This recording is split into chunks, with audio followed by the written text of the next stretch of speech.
Hey guys, it's Sasha. Investors often like to invest in companies that are popular. You go on YouTube and Reddit and you hear about stocks like Tesla or AMC or Palantir or GameStop, and investors queue up to stick their hard-earned cash into the companies that everybody is talking about. And sometimes, when you watch YouTube videos, it seems like there's only a very small handful of companies that everybody is investing in because it's all the same ones that everyone talks about. But the world of investing is full of opportunities, and most of them will be completely ignored by the majority of retail investors because it's not fashionable, cool stocks that everyone on YouTube talks about. This is part of the reason why the vast majority of active investors will fail to beat the stock market.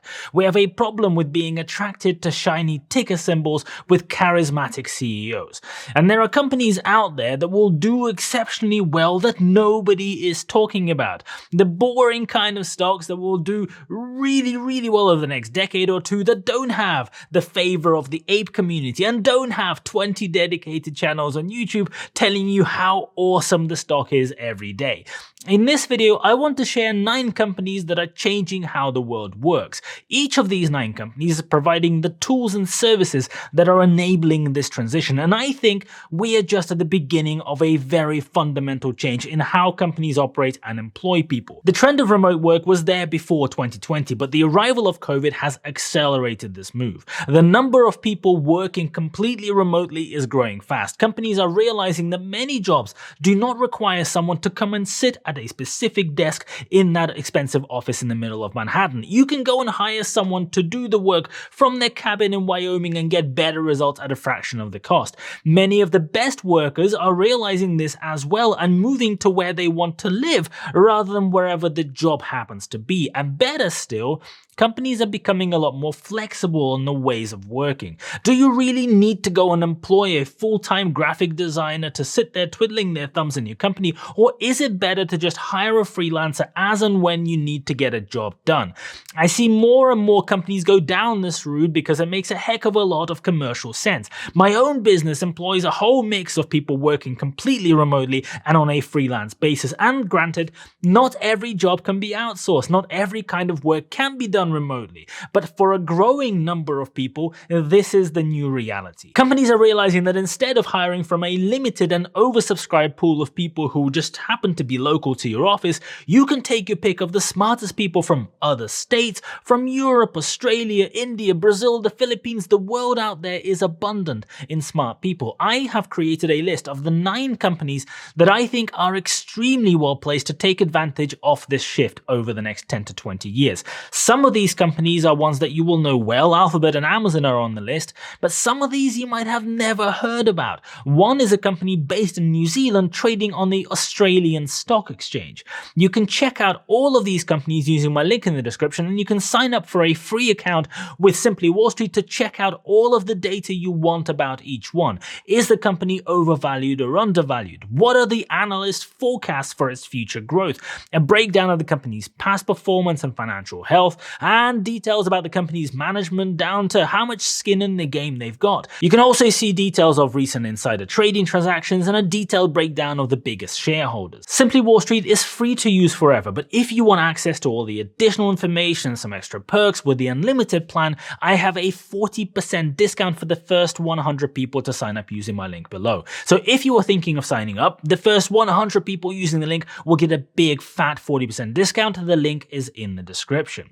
Thank you to Simply Wall Street for sponsoring this video. So let me go through this list. I will briefly explain why I am interested in each company, and I can't get into a full analytical breakdown in this video. Just so you know, I hold big positions in 3 of these companies, small positions in 2 more of them, and I am planning to open a position in 1 more soon. A video on that coming up. Now, I have videos analyzing many of these companies in a huge amount of detail. I'm going to put those links in the description as well if you want to go and watch them afterwards. And remember, I am not your financial advisor. I am not telling you to invest in any of these stocks. I am not even invested in some of them myself. I am just a random guy on YouTube sharing interesting opinion, so please take it for what it is. So let's start with the first 2 companies on this list, and they are Fiverr and Upwork. These 2 companies are the world leaders in enabling enabling the gig economy. If you want to go and hire a freelancer to do a job for you, get a specific task done, you are probably going to use either Fiverr or Upwork to do it. I use both platforms a lot. Both companies are growing rapidly at the moment in terms of their customer base, in terms of revenues, but both are unprofitable and are expected to continue to be unprofitable for several years. And naturally, this puts a lot of investors off investing in these companies because the accepted wisdom of the value investor is that unprofitable companies are junk and should be avoided at all costs. Now, a lot of my investing focuses on growth areas, so I have a slightly different view on this. These companies are seeing potentially what I am seeing about the world of remote work and freelancing changing, and they are spending every dollar they've got, and even dollars they haven't got, on growing their business. They are pumping money into R&D to improve their platforms, they are spending a huge amount of money on marketing to reach new customers, and they're even busy acquiring companies that complement their business. And this is exactly the sort of thing that I want to see an early stage growth company doing. I hold a big position in Fiverr, and my view is that the company is ridiculously undervalued by the market at $30. If you want details on why, check out the video link in the description, and I will be doing a video on Upwork very soon. Next on my list are 3 companies providing the tech that enables freelancers and remote workers to do their work. And these are giant companies, all in the top 10 biggest companies in the S&P 500. They are Alphabet, aka Google, Amazon, and Microsoft. Now, I am aware that there are many other startups and young companies in the space offering similar tools or other tech that are also publicly traded. There's Monday.com, DigitalOcean, Snowflake, and many others. But many of them are laggards or provide somewhat limited services, in some cases not very good services in my opinion, and there is an additional risk with these small tech solution providers that cannot be ignored. The risk of being acquired too early. We've seen Trello, for example, be acquired by Atlassian, and more recently Slack being acquired by Salesforce. And if you are a long-term investor, an early acquisition of a small pre-profit growth stock can be a massive kick in the teeth because your target price may be accounting for way more future growth and potential than the valuation at which the company gets bought out at. And you may have been waiting for some time sitting on the stock, prepared to wait out a lot longer to collect that upside that will never come. And if the sale happens after a market crash, like what we're seeing at the moment, it can be extremely painful. Now, all 3 of these companies, Google, Microsoft, and Amazon, are on the list because they offer cloud computing services. For all 3 companies, those parts of their businesses are exploding even as other parts are stagnating or slowing down. These are the services that people use to host websites, apps, remote data servers, and a whole lot more. And the fact is, these 3 own pretty much the whole market for a reason. Their offering is just too far ahead of what many of the smaller providers can offer. Google also has a whole host of other tools like Google Workspace that lets you and your company have emails, online drives, a calendar that sits on the Google platform for a low monthly fee, and Google's online productivity suite that includes Google Sheets and Google Docs makes the ecosystem incredibly appealing to small businesses and freelancers. Microsoft have the Microsoft Office package and Windows division as well, although competitors like Google are slowly eating into some of their market share. Now, next on my list are 2 companies that you might not have heard of. They are Intuit and Zero. These 2 are leading providers of accounting software to small businesses and freelancers. All of the service that they provide is now online. It used to be very, very different when you had to buy the software. But while Intuit is a large established company, Zero is a relative upstart from New Zealand that is becoming incredibly popular with micro businesses, not just in New Zealand and Australia, but in the UK, even in the United States and beyond. Accounting software for small companies is probably not the sort of thing that gets the YouTube crowd going. So I doubt you're going to see many videos about this sort of company, but this is a prime example of companies selling the picks to people heading up the mountain in search of gold. Every freelancer and small business has to do their accounting, and the customers acquired on the way up tend to be incredibly sticky, as changing accounting software providers is somewhere between pulling teeth and pulling out nails on the spectrum of fun things to do.